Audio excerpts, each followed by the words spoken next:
Vince McMahon slams his own Netflix documentary. WWE copyright strike AEW. My review of Monday Night Raw, and more.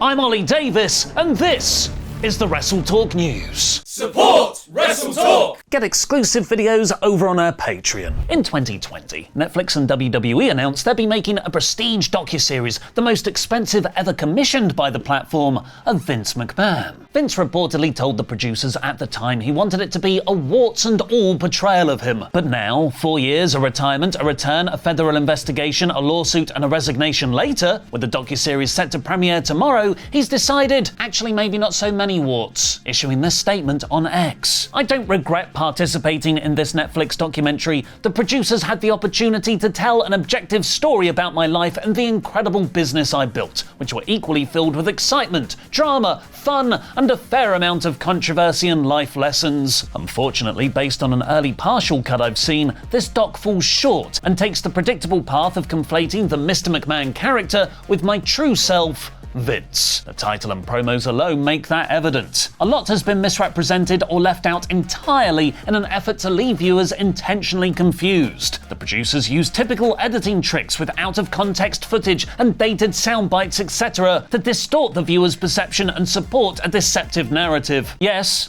this is a definition of irony. In an attempt to further their misleading account, the producers use a lawsuit based on an affair I ended as evidence that I am, in fact, Mr. McMahon. I hope the viewer will keep an open mind and remember that there are two sides to every story. Wise words. So let's hear from that other side, Janelle Grant and her attorney Ann Callis. Vince McMahon physically and emotionally abused, sexually assaulted, and human trafficked Janelle Grant for more than 2 years. Calling his horrific and criminal behavior an affair is delusional and nothing more than a sad attempt to save his shredded reputation. Although Miss Grant has not seen the Mr. McMahon docuseries, we hope it shines a bright light on his abhorrent and criminal actions by accurately portraying the realities of his abusive and exploitative behavior. Miss Grant will no longer be silenced by McMahon. Her story, though deeply troubling and exceptionally painful, is one that can help other abuse survivors find their voices. We seek to hold McMahon, John Laurinaitis, and WWE accountable and to give Miss Grant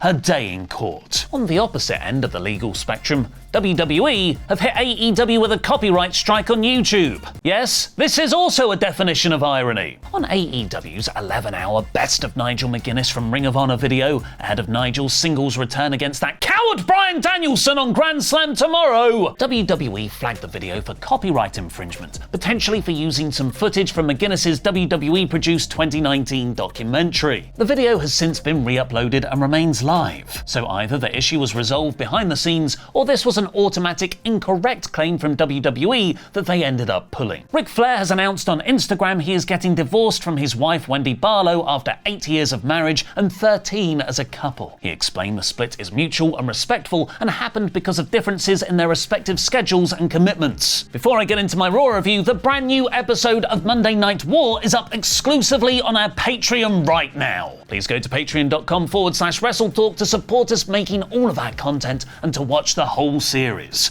Here's a clip. Thanks for the draft, rookie. I'll be sure to treat Gallows real good. Wait, what? What? Huh? What? Whoa, what?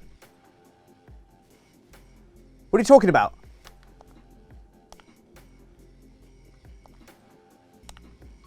What are you talking about with Gallows? What are you talking about?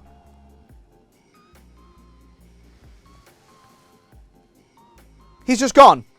He's just gone. He's gone. He's gone. Where's my pen? Where's my pen?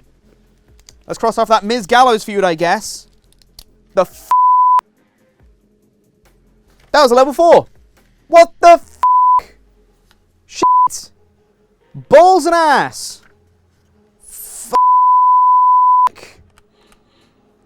I've gone from having so many feuds to having, like, none. Now it's time for my review of Monday Night Raw, in about 5 minutes. The show began as it meant to go on, with Braun Strowman and Bronson Reed waging some kind of eternal kaiju war. During the opening shot of Liv Morgan and Dominic Mysterio arriving via the Lucha Lowrider, which you can buy a toy version of right now, Strowman and Reed crashed across the shot and through a merch stand. It's spots like this that make Levesque's WWE feel like a real living universe. Morgan and Mysterio came down to cut an in-ring promo where Liv made an even bigger heel move than pairing with Dom. She introduced her own video package. With Damian Priest taken out last week, Rhea Ripley came down twinless. Liv claimed Ripley won't be able to compete at Bad Blood because of her bashed-in knee that she wasn't really selling at all, so it was a bit lackluster when Ripley revealed, in fact, she is cleared for the PLE. Maybe it's because she had a much bigger reveal. The new stipulation for her title match against Morgan will now have Dom behind bars like he deserves, hanging above the ring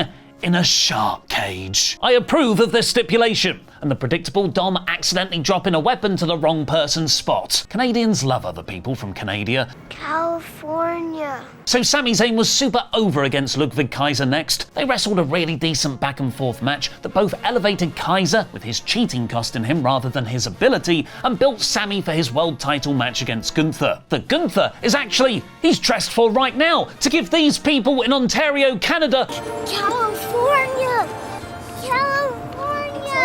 a world title match tonight! Not. Classic Gunther. Judgment Day were moaning about the shark cage stipulation backstage, and JD McDonough had words with Ilya Dragunov like it's Progress 2018. But the most interesting detail was a Lily doll resting on the production crates behind Liv Morgan. Later on, we got a new Wyatt 6 video package, which had the usual cryptic phrases over grainy footage with a QR code that leads to a website that leads to a video that leads to a Microsoft Paint file that, if you type the word blue into a text box and turn the color of the letters blue, leads to a hidden flight simulator minigame. Along that Easter egg trail, there was a face that looks like Alexa Bliss's logo. Combined with the Lily doll behind Liv earlier, perhaps Alexa could be leading the Wyatt 6 against Morgan's Judgment Day for them turning on their family of Rhea and Priest. Or it's a New Day feud, I don't know. Dragon Lee beat Carlito super easily, barely an inconvenience, when Rey Mysterio took out the Judgment Day on the outside. PW Insider have reported Netflix executives were visiting backstage at this episode, and the broadcast even showed a bunch of them in the front row. Yet nobody mentioned the McMahon documentary. What a wasted promotional opportunity. Sheamus said he wants to make this an English versus Irish thing with Pete Dunne, so Pete sneak attacked him backstage later. That's how us English do it. Now impose a monarchy on him. Karrion Kross continued to be the devil on Miz's shoulder, saying monsters come in different shapes and sizes ahead of his Bronson Reed match. But guys, he's also talking about himself. Miz's match never happened though, because of awesomeness. Strowman, who is no small man, somehow appeared from out of nowhere in Reed's entrance to have a proper kaiju battle war, with scores of security guys running in but getting tsunami'd and chokeslammed for the two monsters to go right back at it. Wade had a great line here about how the only thing that can stop either of them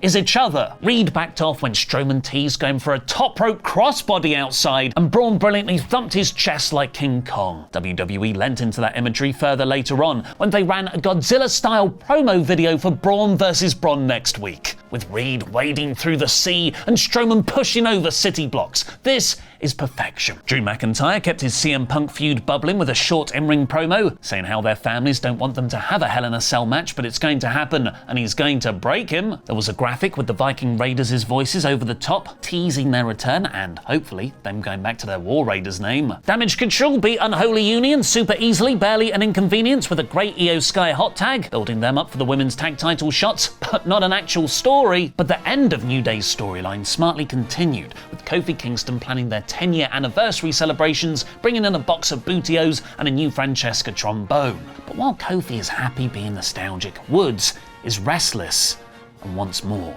So when American Made called them has-beens, it set up New Day versus the Creeds. Woods' frustration got the better of him again though. Chad Gable frequently interfered, so Xavier snapped and threw him into the ring. That was enough of a distraction for the Creeds to hit their finisher on him and win. LWO approached New Day backstage afterwards to apologise for costing them their match last week. But Woods bitterly snapped at Rey Mysterio, setting up a match between them next week. What's so good about all of this is how you can empathise with all sides. Kofi is trying to innocently celebrate New Day's legacy, while Xavier keeps getting screwed over for things that aren't his fault. Damian Priest said he's his brother's keeper, but Finn is no longer his brother. Pure Fusion Collective found the only thing worse than their name.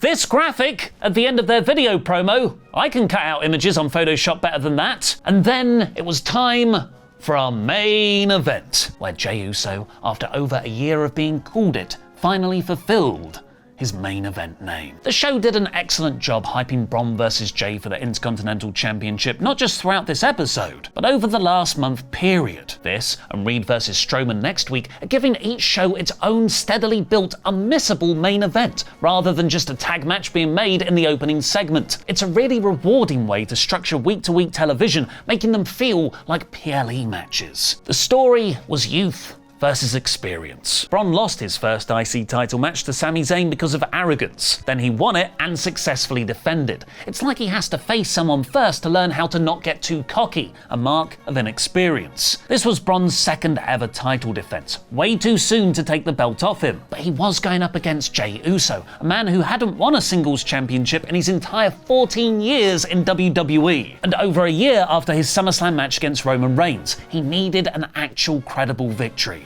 Youth versus experience. Even so, I in no way thought Jey was winning here. At best, it'd be a setup match for a PLE title defense. But the more this match went on, with Braun cockily doing his uncle's push-ups mid-match, posing rather than focusing, a title change became believable. So when Jey countered Braun's spear in the ring with one of his own and hit an Uso splash in the excellent final third, I bought that near fall. But Breakker kicked out, I guess Braun is retaining. But then Jey also countered an outside spear into a super kick, speared Braun through the barricade, threw him in the ring for a third spear and a splash to win the Intercontinental Championship. Jey celebrated in the crowd with pyro, and there wasn't a cynical fan in the house going, "Well, I think it's too early to take the title off of Braun." Breakker can win it back later, or move up the card. He's young. He'll be fine.